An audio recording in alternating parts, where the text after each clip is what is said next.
स्वागत है। मैं हूं आपके साथ शांतनु त्रिपाठी। बुलेटिन की शुरुआत करते हैं इस वक्त की बड़ी खबर के साथ। राजस्थान से खबर सामने आ रही है। अशोक गहलोत मंत्रिमंडल का एक बड़ा फैसला सामने आया।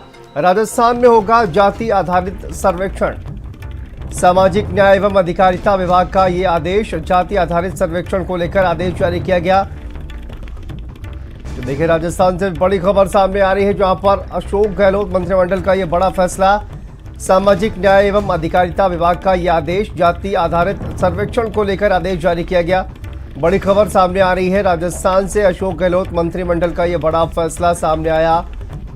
जाति आधारित सर्वेक्षण को लेकर आदेश जारी किया गया है, यानी कि राजस्थान में भी अब जाति आधारित सर्वेक्षण किया जाएगा। सामाजिक न्याय एवं अधिकारिता विभाग ने यह आदेश दिया है। बड़ी खबर देखिए सामने आ रही है। जाति आधारित सर्वेक्षण को लेकर आदेश जारी किया गया है। और संवाददाता सीमा नकवी हमारे साथ जुड़ गए हैं ज्यादा जानकारी के साथ। सीमा, आप देखिए, अब कहा जाए कि बिहार के बाद राजस्थान में भी जाति आधारित सर्वेक्षण किया जाएगा और इसके भी आंकड़े जल्द ही आने की उम्मीद जताई जा रही है।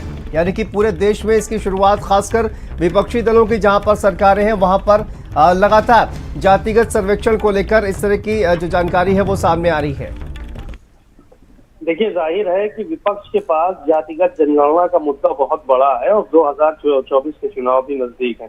ऐसी सूरत में अब बिहार के बाद राजस्थान सरकार की तरफ से जो ये फैसला लिया गया है, ये साफ तौर पर सत्ता पक्ष को एक संदेश देने की कोशिश की जा रही है और जो पिछड़ी जाति के लोग हैं उनको संदेश देने की कोशिश की जा रही है कि आने वाले समय में जातिगत जनगणना का मुद्दा छाया रहेगा 2024 में।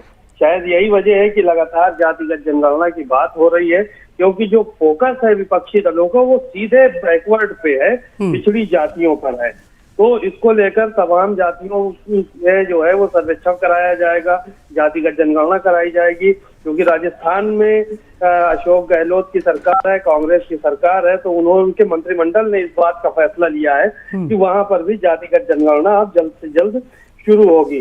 तो ये कहीं ना कहीं जो भारतीय जनता पार्टी का मुद्दा है, जैसे कि हिंदुत्व का मुद्दा है और राष्ट्रवाद का मुद्दा है, इस मुद्दे को कमजोर करने के लिए जातिगत जनगणना का मुद्दा लाया गया है कि इस मुद्दे पर आगे बढ़े। बिल्कुल सीमा, और देखिए जिस तरह से आपने कहा कि ओबीसी को संदेश देने की कोशिश की जा रही है तमाम राजनीतिक दलों के द्वारा, लेकिन देखा जाए कि जिस तरह से न सिर्फ ओबीसी को बल्कि बीजेपी को भी संदेश देने की कोशिश की जा रही है, क्योंकि अगर हम देखें तो इसका मुखर तरीके से विरोध भारतीय जनता पार्टी भी नहीं कर पा रही है और कहीं ना कहीं यही भारतीय जनता पार्टी के लिए कहीं ना कहीं इसकी काट जो है वो करने के लिए भारतीय जनता पार्टी ने एक महिलाओं का मुद्दा उठाया है और दलितों का मुद्दा उठाया है कि आरक्षण को लेकर बात की जाएगी। महिलाओं को 33% आरक्षण मिलेगा, टिकट बंटवारे में तक में महिलाओं को आरक्षण देने की बात कर दी गई है। ये सिर्फ इस सब चीजें इसी वजह से हो रही है क्योंकि विपक्ष के पास एक बहुत बड़ा मुद्दा लग गया है जातिगत जनगणना का। क्योंकि देखा जा रहा है कि जो बैकवर्ड है वो बड़ी संख्या में है, 70% के लगभग जो है वो बताया जा रहा है, 64% के लगभग बताया जा रहा है। इसके अलावा अल्पसंख्यक है बड़ी संख्या में, जो कोई भारतीय जनता पार्टी जिसको वोटर जो है वो मानती तो है, लेकिन अल्पसंख्यक जो समाज है वो कम रुझान रखता है भारतीय जनता पार्टी की तरफ। चलिए ठीक है सीमा, बहुत बहुत शुक्रिया आपका इस तमाम जानकारी के लिए, अपडेट के लिए।